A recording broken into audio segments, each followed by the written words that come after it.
Welcome back to another episode of the Girl Stop Playin podcast. It's your favorite homegirl, Coriel, here to encourage you to stop playing with your potential and start working for what you want in life and in love.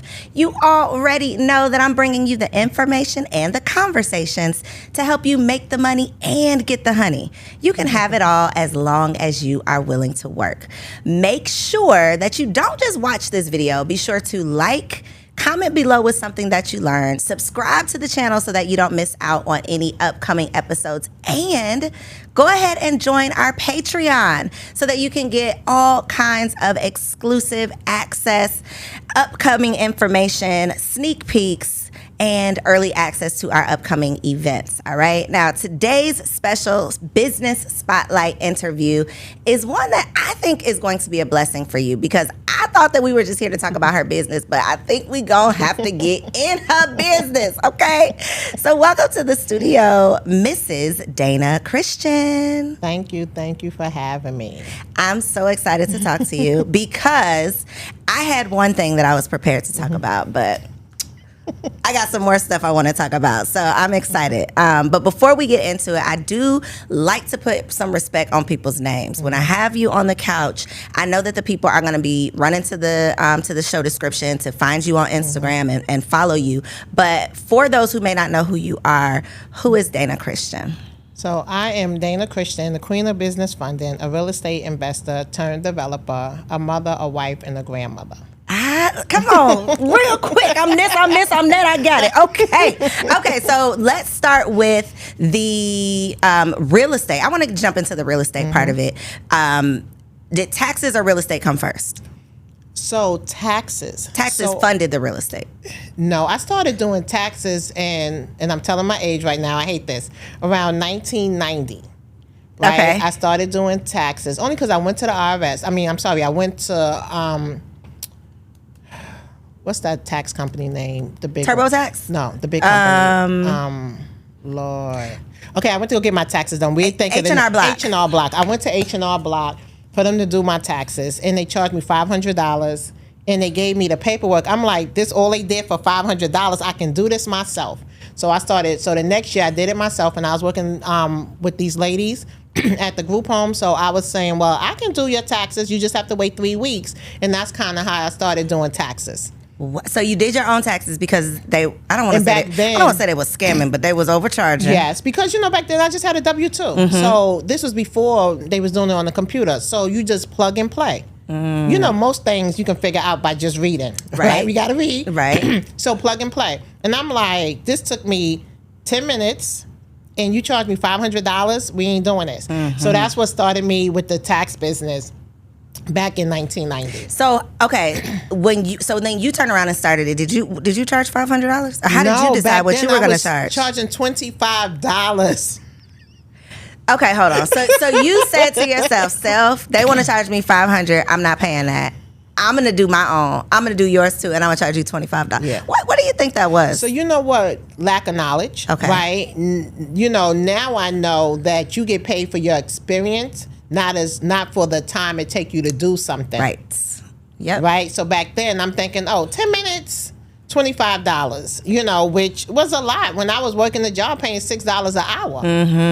So if I look, I'm at this job for $6 an hour and I could do taxes in 10 minutes, even though it was just seasonal, but still it was more than nice little seasonal pay. Then I was doing it while I was at work. That part. So let's talk about that, because so you were working at the post office. Right? Not at that time. I started working at the post office in 1996. Okay, got you. So the taxes were your side hustle before you even got into the post office. Yeah, when I was working at the group homes. Got you. Okay.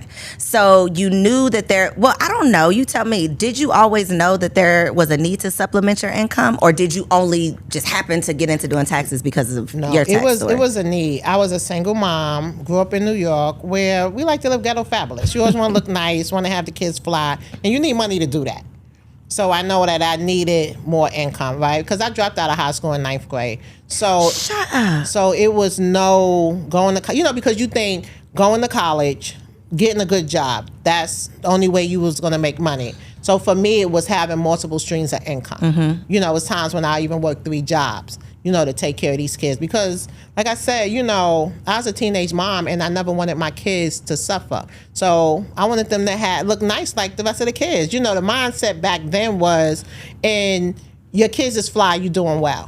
But that's not really They just gotta look good. You know what I'm saying? Yeah. So, yeah. Okay, so let me just say that I had my first child at 35, and one of the thoughts that I vividly remember asking myself was, how the hell do teen moms do this?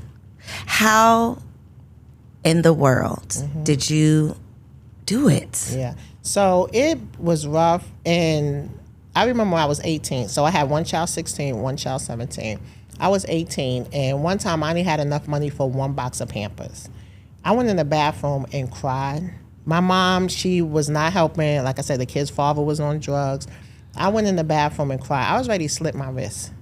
My oldest daughter was banging on the door. I came out, hugged them. I was like, what the I'ma do? I went and bought one box of Pampers. I bought a medium, so it was too big on one child, too small on the other. That was my turning point. I was like, I would never experience this again. Has things been rough? Yeah.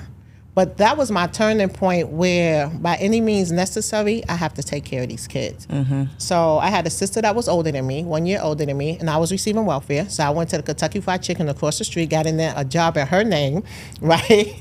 And so I could still receive my public assistance. And it was so crazy because when people would come into the Kentucky Fried Chicken, my shirt says Shavella, but my name is Dana. And I'd be like, that's my, that's my what they call me here. Yeah. But that was my turning point. So I think from that point on, I just looked forward. I didn't think about what I had to do and just did it.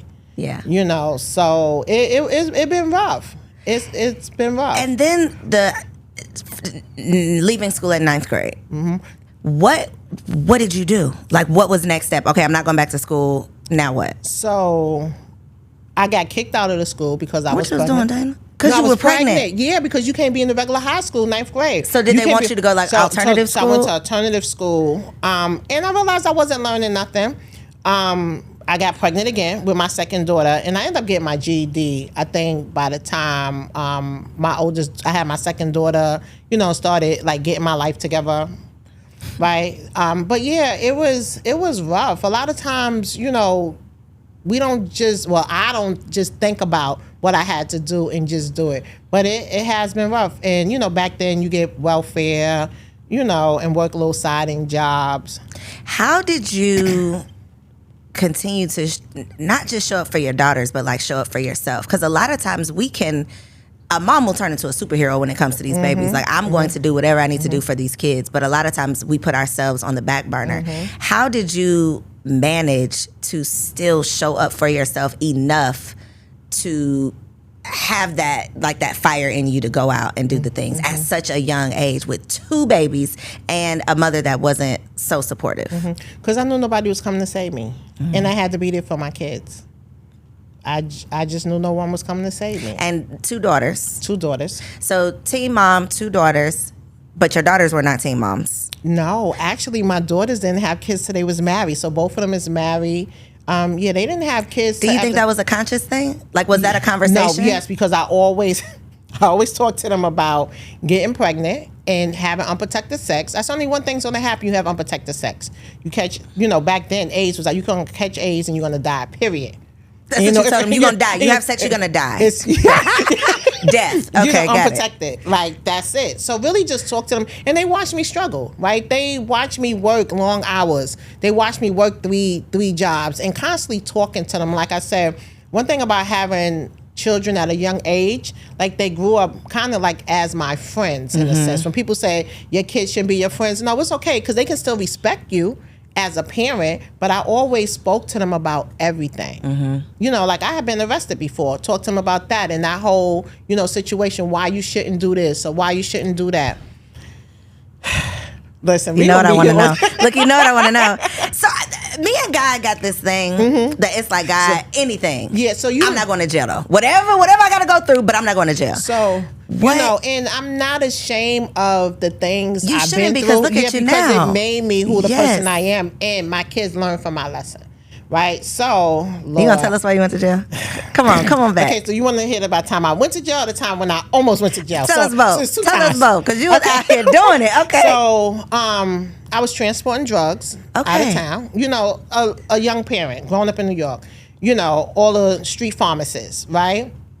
So honestly, my kid's father had went to jail after he's decided to start smoking crack. He decided he wanted to sell crack in Maryland. He got arrested. So guys he was in jail with needed some supply. You know, New York, it was cheaper. So I'm going out there taking them the drugs and stuff. Did he tell you this on the jail phone? I'm so curious. So yeah, he was like, I want you to talk to my friends, whatever. Yeah, but you know, before I said bottle, girl, we would be here all day. We get into all these. Don't give him the instruction manual. Okay, wait, we don't want to do that. Okay. But he knew that I used to bottle up for people and knew where to get drugs from and stuff like that. So he put me in touch with someone, right? So I was going back and forth, taking the drugs to them, giving them the money. Like they give me the money, give them the drugs, right? So one particular time, I was going to Washington, D.C., because he was in jail in Maryland. I was going to Washington, D.C., and normally I would put the drugs in a Munch and Crunch box, open up the box, seal it back. This time I was like, someone was like, don't do it. So I just put it in my bag. You remember the big Coach, like, duffel bags? Kind of, sort of. So, yeah. So I had this big red duffel. So I had it right in there, right? And I had on like a jacket and like a cow neck shirt. So I'm getting off the train. A white lady with a denim suit come up to me, jacket and pants, pulled out her ID, was like, we're doing a routine search. My whole life flashed in front of me. So I was like, I just got off the train. I got to go to the bathroom. She was like, well, I stopped you. You have to come in the back. Because, you know, I knew I had the drugs. I was like, oh, Lord. So we walking in, I stuck my hand in my pocketbook. So when she turned the corner, I dropped it in my shirt. She went in the bathroom, so I was bending down. So she was like, I have to search you. So I was like, I don't have anything. I said, take my bag. I took off my jacket, right, praying, Lord, please don't let this fall down. Out, right? Yeah. God, been looking out for me even. So please don't let this fall out. I pulled down my pants and said, look, I don't have anything. So she went out the bathroom. I stuck it up in my vagina. Then when I came out, she searched me. And that was it. Next time I said, I'm not taking the train no more. I took the bus. Look, you didn't say I quit. She didn't say I'm not doing this no more. She said I'm going to have to change the way I do it. That was the first time when I almost got arrested. So was it really a routine or was she there for you? Did she search other people? I don't know. You don't know? Okay, I don't know. But I think they just do randoms. I don't know. Okay. And one thing, like, I never told anyone what I was doing. None of my friends in New York knew what I was doing.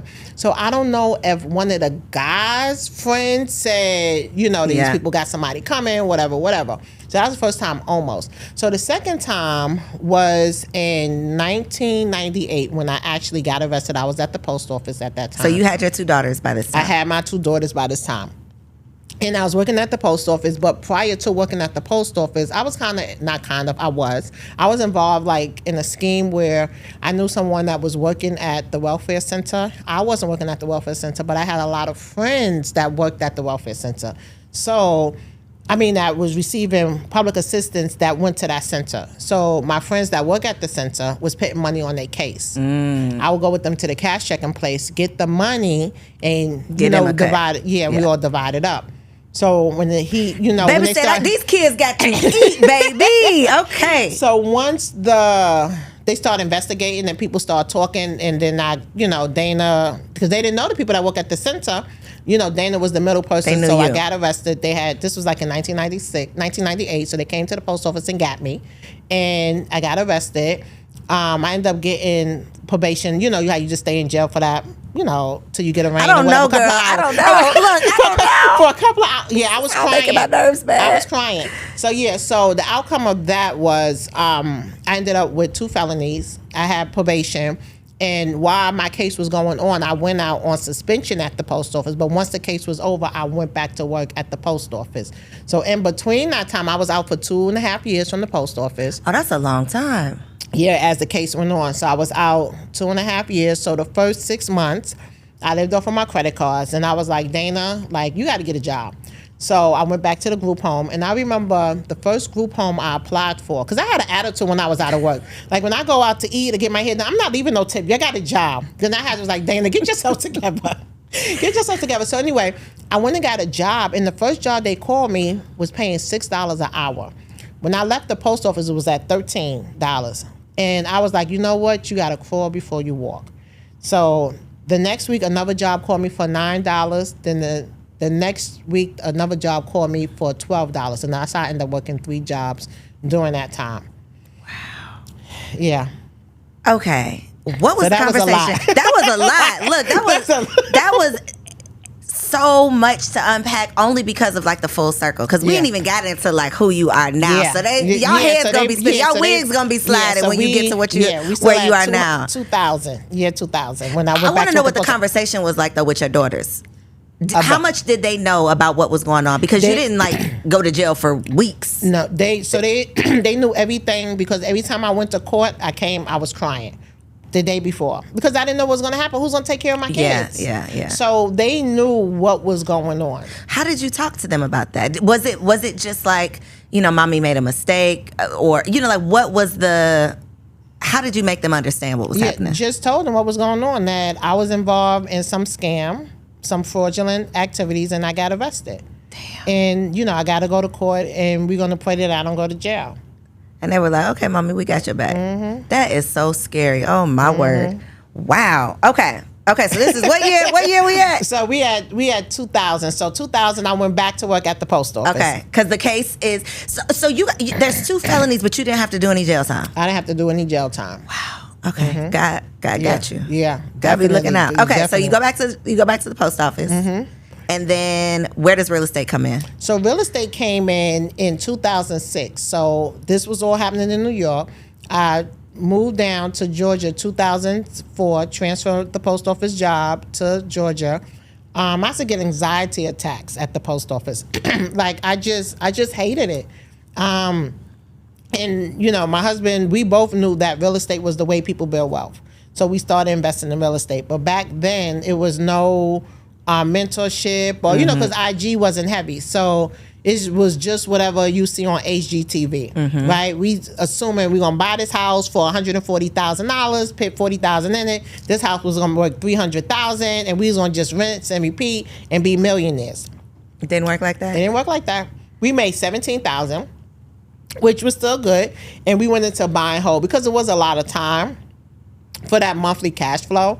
But back then, we was using our own cash. I started actually with a equity line of credit from my primary home. Okay, so that's what I wanted to know was the starting point, because I think that we are bombarded with the idea of getting into real estate. Like I think we have connected the dots that real estate is one of the best ways to generate wealth.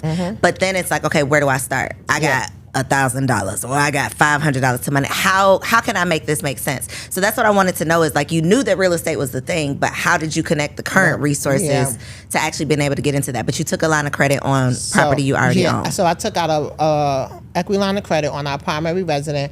But to be honest, I'm not going to recommend that for people, right?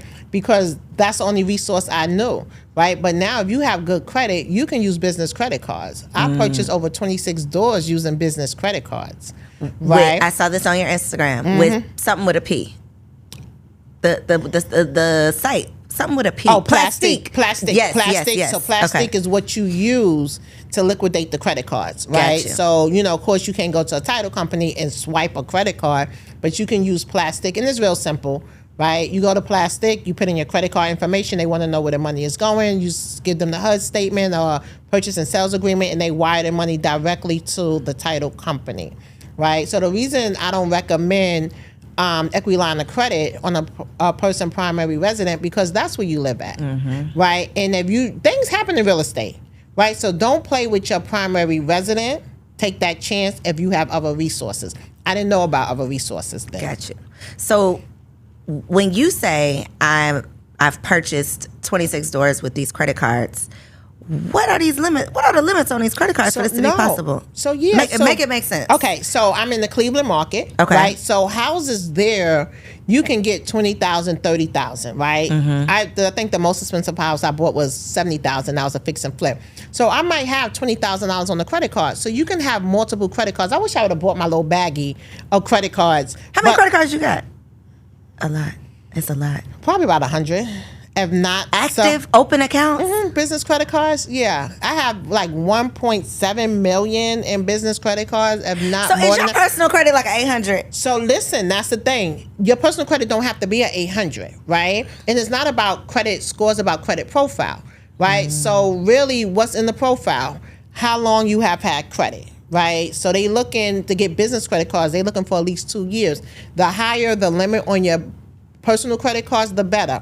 So the limit should be at least $5,000 or more, right? Utilization should be under 30%, ideally 10%, no late payments, no charge off, no bankruptcies. So if you have a good credit profile, your credit score is going to be above 700, right? So I don't like to say, oh, your credit score is 750, you're going to get access to it because your credit profile might not meet the qualifications. So you could be out here in the 700 club and still not qualifying because correct, you have late payments or your utilization. That utilization, let me just tell you my own little business, okay? That utilization, is that what gets most people? Yes. That's what gets me. It's like, but I got 30,000. You only want me to spend 10, 1? And the crazy thing is banks lend you money when you don't need money. So that's why it's important to switch over to business as soon as possible, business credit cards, because it doesn't report to your personal. So you can max out all your business credit cards and your personal credit will still stay, say, in the 700. Is that if you don't do a PG? It doesn't no, even report? if you do a PG, they're gonna do a hard pull. Okay, I might need to talk to you because what's showing up on mine? You want to? It might be Capital One. You want to stay away from Capital One business. How she know my business? It is definitely Capital One because I'm sitting here thinking like, no, it's reporting. Yeah, Capital One business, Discover business, and TD Banks business. Those 3 business credit cards report to your personal. Stay away from those. Stay away. Dang, I wish I would have had this conversation. Yeah, stay away.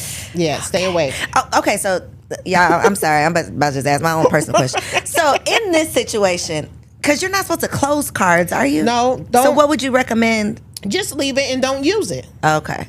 Yeah, just leave it. Especially if that's your. I'm pretty sure that's not your oldest card. So you could close it, but just does that hurt your report if you close accounts? If it's your oldest card. Okay. If it's your oldest card and your highest limit card, then yes. But you can just leave it, pay it down, and just leave it because, you know, what makes up a good credit profile also is the more accounts you have, positive accounts. Right? So just pay it, leave it, because it's no annual fee. Right. If it was an annual fee, then I'd be like, yeah, close it. But it's no annual fee, so you can just leave it. Okay, let me get back. Focused. I did want to get into business credit though because I think there's a lot of confusion around some terminology. Okay. So there's business credit. There is business credit cards. There's business funding. There are business loans. There's working capital. All of these things that I've heard about. What do these things mean? Okay, so when we think about the term business credit, right? That's just like personal credit, right? A personal credit score. So a business credit score. In order to get a business credit score, you have to apply for accounts with different vendors, which is stores like, you know, Lowe's, Granger, right? So you apply for these accounts, right? You buy something and then they report to your credit report, business credit report, to give you a business credit score, just like personal. Right? If you don't have anything on your personal credit, like a credit card, a loan, you won't have a credit score. Right, so that's what all business credit is just building business credit to get a credit score, right? The ideal credit score is an 80, Paydex, right? Now, if you go through the process of building business credit, get an 80, you cannot walk into a bank, like Bank of America, and apply for their business credit card with just that without PGing. Okay. Unless your business is making millions and you can show profit and loss statements. Okay. Right, but to get business funding, you will have to PG, right? Okay. Most times, right? Now, there are accounts where you could just use your business credit score. It's like Divvy, right? We have Bricks. We have Capital on Tap, right? Those are based off of your business revenue. Okay. Is how they qualify you. But those have to be paid in full in 30 days. Okay. Right? So why do that when you can PG and get a Bank of America business credit card, 0% interest for up to 12 months, and it's revolving. Gotcha. Right? So, you know, a lot of times we want to take shortcuts and don't want to fix our credit, but we need to fix our credit. That's the only way you're going to be able to get access to a lot of funding, right? So you also have accounts like, say, Blue Vine. They will lend you money off of your business revenue, but the interest rate is really high. Like I saw this person post on Instagram how they got a client $70,000 from this company. I think it was Hedgeway, right? But what they fell to put that the monthly payment was $5,000. How can your business grow with if those? All of the money is going to. And if it was a business credit cards, even if it was 2 credit cards or 3 credit cards equaling up $70,000, you're talking about $700 payment. Right. Right. We got to think about how can we scale our business in the most effective way. And that is getting the cheapest money that you can possibly get, which is business credit cards, right? So business funding is just meaning getting funding in your business name. Gotcha. That's all it is. So for someone out there, or even someone in here, perhaps me, who we hear these conversations, right? Especially if you're an entrepreneur, you're always hearing the conversation around business credit. And then behind that conversation, it's always, but get your personal credit together to be able to really do what you need to do with this. What would be, and then we know like Dave Ramsey's snowball, paying down the debt. Like, do you have a philosophy or like a recommendation for like where to start? So, yes. So definitely start with, get a copy of your credit report. Right, because most people say, "Well, I don't want to see that thing." Yeah, right. But get a copy of your credit report. Right. So what you're looking for, the first thing is for negative items. Right. So anything that's in collections, charge off, and it will be stated on there if it's collections or charge off. Then you want to go through the credit repair process to get that removed. Right. So it doesn't matter if you didn't pay that T-Mobile bill. What matters is if it's reporting accurate, because under the Fair Credit Reporting Act, it states that credit bureaus, well, they really agencies, right? Equifax, TransUnion, and Experian must report 100% accurate and complete information, and the burden of proof is on them, right? And sometimes we got to learn to use Google a little bit, or the chat GPT, that can help us to figure out how to write a letter. We can use AI to write. Oh, write that down in your notebook. Right. Okay. You know what I'm saying? To write, letters to get these items removed, right? So now look at your utilization on your cards, right? Because utilization is another thing that affects your credit report. So if your credit limit is, let's just say $6,000, once you use over $2,000, it's going to decrease your credit score. Right, so we got to make sure that we keep that low. And then inquiries, don't just apply for stuff. If you know your credit score starts with a 4, 5, or 6, that means you owe somebody some money, right? So don't keep on applying because no one's going to lend you money. And I always tell people this. I love using this analogy. Let's just say your cousin asks your brother and sister to borrow money, and they don't pay them back. And then come ask you, what are you going to say? You're going to say no. Nope. So banks is the same way. If they look on your credit report, be like, oh, you didn't pay T-Mobile back. You didn't pay Capital One back. Why would I lend you money? And even if I had one person, even if the collection was $60, be like, it's only $60. That's what the banks are saying. It's only $60. If you didn't even have $60, how are you going to pay me back $10,000? Right? But the good thing about credit, it can always be restored, rebuilt, repaired. But your life would change if you have good credit. So is cash flow the key to repairing your credit? Yes. Because if you don't have cash to pay down these balances, so you have to figure out a way to make some extra money. Increase your cash flow to get your credit together. Yeah, and even if it's going on a budget, right? Because sometimes we have extra money somewhere, right? So really just writing down, like spend a month seeing exactly where all your money is going. Right? And then write down all your credit cards balance and at least the minimum payment that you need to make every month, right? So let's just say, for even number sakes, we have 5 credit cards. And let's just say you look at your budget, be like, okay, I have $500 I can allocate to this every month, right? So you look at your credit card that have the smallest balance, right? And that's the one you're going to put most of the money on, right? So let's just say for the credit cards, the minimum payment, let's just say is $50, right? So that's $200. That's $50. That's $200. That leaves you another $300. So the $300, put it on the smallest limit, the lowest limit one. Every month, do that. Then once that one is paid off, now you have 4 credit cards left. We repeat the cycle: 50 on 3. Right, that's Minimums, 150, and then the rest, on the 4th lowest one, until you eventually become debt free. Because I filed bankruptcy back in 2000. Once I was out of work for the 3 years, 2.5 years, and spent my credit. Then I filed bankruptcy, but I got in debt again. I think I was about maybe $40,000 in debt. So I was like, I'm gonna put together a 2-year plan to pay this down. And a lot of times we are so impatient. I was gonna say, the 2 years. We are so impatient, but time be going by so fast. And the question I always ask somebody when they say, well, credit repair takes so long, how long is it gonna take you to save $100,000? That part. Right? Most people don't save it in their lifetime. Right? So if you can fix your credit, not saying that credit repair gonna take a year, but it might.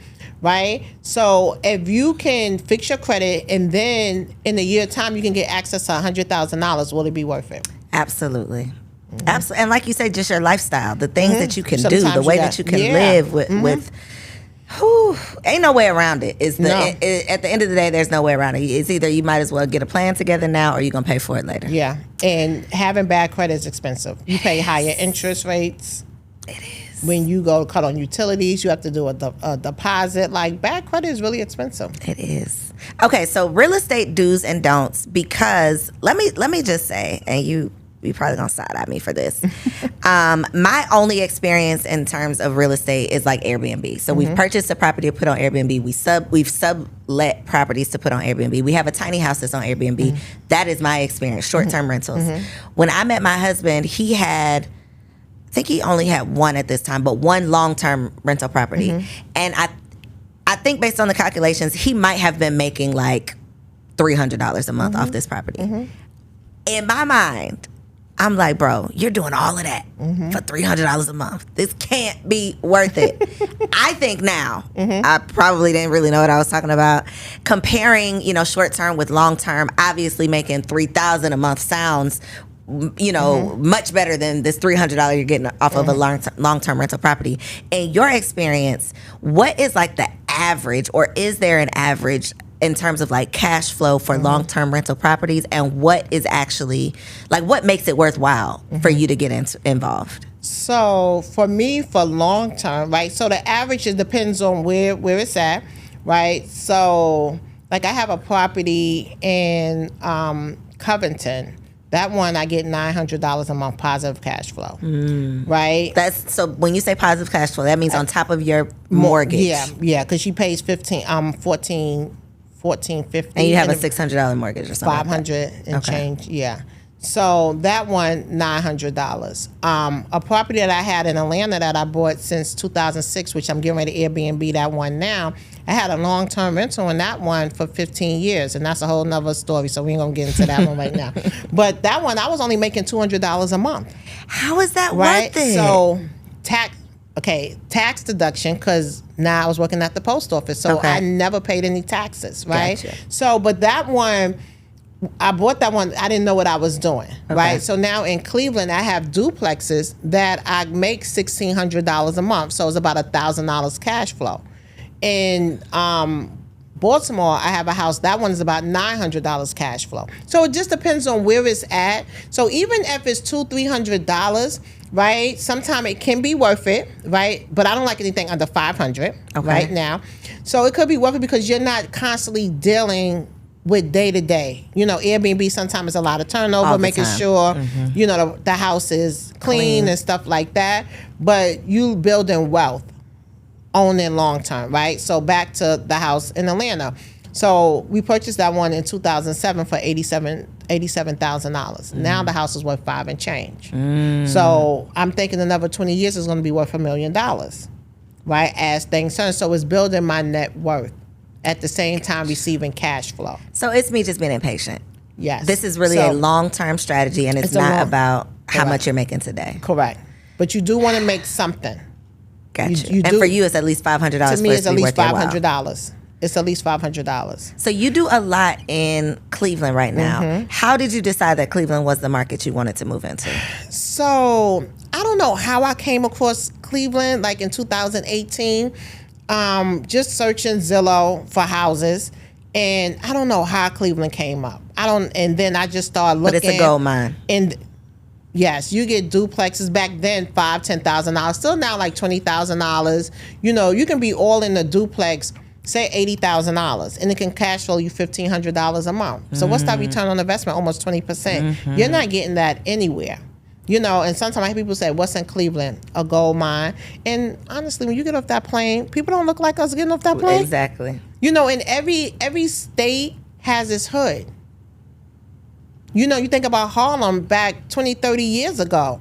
Now, people don't really look like things is changing. Yep. So it's like you want to get in before it changes. So many times we want to get in after the change when the prices is high, right? But real estate is the way to go to build wealth. So tell the people, I have something. Can you come back? Because we didn't even talk about your husband. I have more. Please come back. I asked her on camera. Put the camera on her. Put the camera on her. Will you come back? Yes. Okay, she'll be back. Yes. Seriously, because Yes. I've been telling the people, like, season 2, we're really moving into the life behind the business. But this is such great information because we don't want to work all day. Like, whether you're an entrepreneur or an employee, you don't want to work all day. Correct. So to have some of these strategies and just the knowledge behind what's possible, I think is so important. But I know you have, I think it's a day with Dana that you do. You have so many resources. We have your Instagram up somewhere. It's going to be in the description too, because you're always sharing information.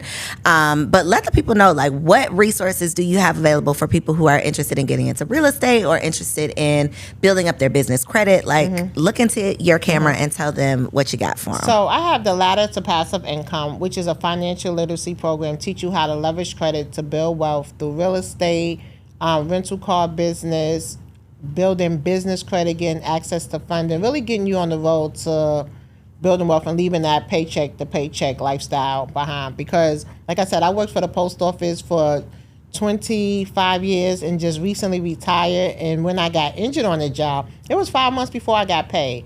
And that's kind of like what started my journey, because I'm like, how many people do I know still working injured but can't report it because they can't go out of work? So my thing is always being prepared for the unexpected. Yes. COVID taught us. Yes. If ain't nobody, if ain't nothing else teach you that you got to be prepared to pivot. Yeah. COVID has taught us. So definitely make sure you are staying connected with Dana. She is all things passive income. Yes. Okay. So get in where you fit in. Follow her on social media. Make sure you subscribe to the channel so that you don't miss out on any more amazing conversations. Y'all, I know this was good. I'm not even going to ask y'all if it was good because I know it was juicy. I have learned so much. I definitely enjoyed connecting with you, conversing with you. And I know my people loved it. So go on over to Dana's Instagram. Tell her where you found her right here on Girl Stop Playin. And make sure you come back next week for our next episode. I'll see you there. Peace. If you enjoyed that episode, make sure you subscribe to the channel so you don't miss out on any upcoming content. And take it a step further and go ahead and join our private community over on Patreon, because it comes with some pretty bomb perks, including early and discounted access to our upcoming events, behind the scene exclusives with some of your favorite guests, the opportunity to call in on an upcoming show, the chance to vote on topics and guests for brand new shows, and I'm even giving you unlimited access to my vault of business classes where I'm teaching you everything from Airbnb to developing digital products and everything in between. And you can get access to our Patreon for as little as $5 a month, okay? Get in where you fit in, and I'll see you on the inside. Peace.